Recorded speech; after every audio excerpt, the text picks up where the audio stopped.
Welcome to a journey into the depths of the mind, as per Neville Goddard's teachings.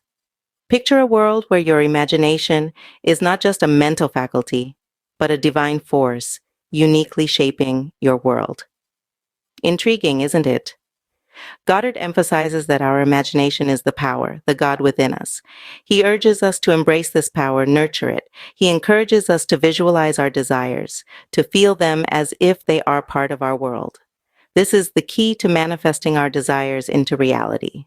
So remember, we are the creators of our own world. Our imagination is the divine tool, the God within us. Harness this power and watch as your world begins to transform in the most miraculous ways. Keep exploring the depths of your mind until next time. Let's conclude here. If this video sparked new insights for you, don't hesitate to pass it on to your friends and family. Make sure to follow us for more eye-opening videos.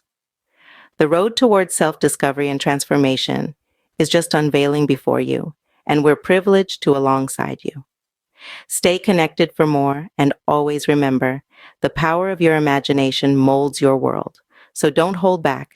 Push that share button, click the follow, and persist on this enlightening journey with us. Until our next encounter, keep your imagination alive, keep manifesting, and observe as your reality alters in wonderful ways.